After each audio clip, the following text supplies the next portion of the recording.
Welcome to Chandwell. My name's Michael and I'm making a curved hotel for the front of my N-gauge model railway layout. I have added the centre wedge, and because the front door is going to be open, I have added a hint of an entrance hall, including a check-in desk and a grand staircase. Join me as I show how I put this together in Making an Entrance. I started by designing the staircase. It was to turn 90 degrees in two places and have a longer step halfway up. I was left with 21 little rectangles printed to a sticky label. I should have arranged them the other way in a tall line, which would have saved me a lot of cutting, but you live and learn. I stuck the label to 1mm card and set about cutting them out. I was left with all of the individual rectangles. I used PVA glue and a scale model scenery right angle jig to stack them together in a pile.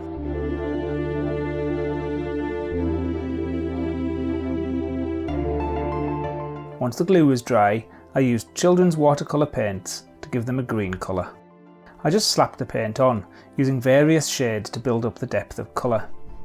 These stairs will hardly be visible in the end model, so I didn't have to be accurate or far too neat here. We'll come back to the stairs later. Let's for now think about decoration. This hotel is one of faded glory. It's damp and dark and dreary. It was redecorated in the mid-1970s in lavish wallpaper, which I had great fun arranging and printing in Inkscape. I took care to get the part that runs beside the staircase to be just the right shape.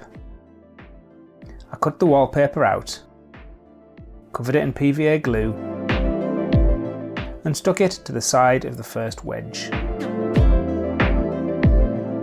There's an interior door just here, so I sliced through with my scalpel, pushed the flaps through, and tightly stuck them down.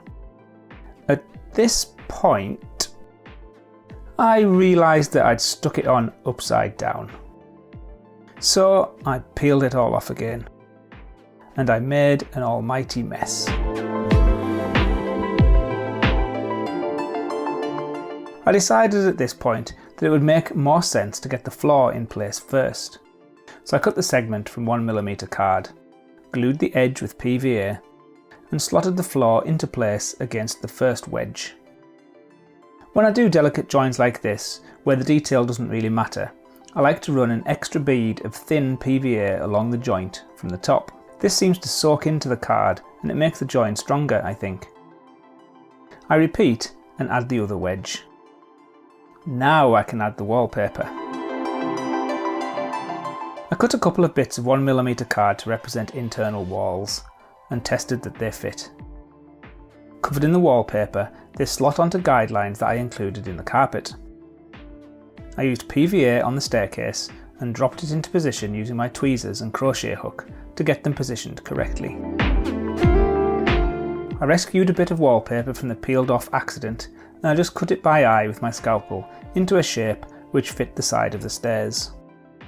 I took a similar approach with the ceiling. I just fettled away a floor wedge and used offcuts and scrap until I was left with a shape which fit over the stairs just right. This works, but I added a final bit of wall on top just to finish it off and make sure that the sight lines work. A few rectangles of brown card were glued into a desk shape and dropped into place.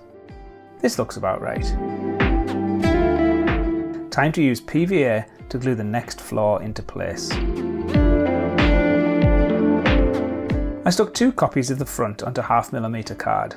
I feel that building up curves is better in thin layers rather than trying to bend one thick bit of card. These windows were delicate. The centre mullion is about 0.5mm wide. On the 2 large wedges, I glued the frontages into place in order to hold the curve. I'll then add the glazing and the inner wall later. I think it's better to build up curves like this rather than having to bend an almost 3mm thick component into place at the end. I don't have the luxury of using this approach on the smaller wedge though, as I won't be able to get my hands in to add the glazing.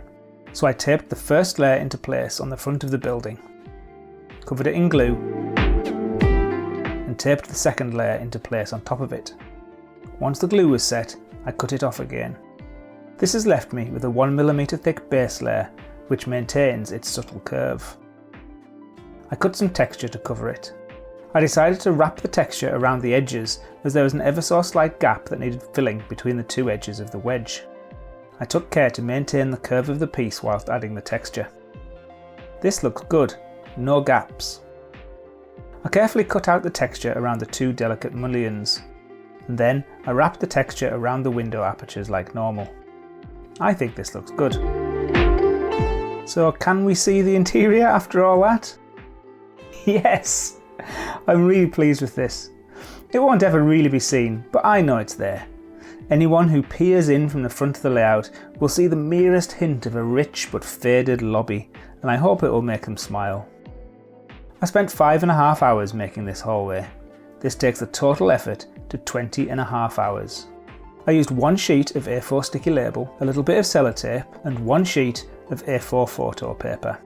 A big welcome to David and Sean, who joined my channel as Chandwell tour guides this week. If you'd like to join them to see behind the scenes weekly updates from Chandwell, please consider supporting Chandwell by becoming a member. You can click this button here. I'll be adding detail to the frontage in the next video. Here's a look at some other detailing I did recently. Until next time then, thank you for watching, take care, and I'll see you then.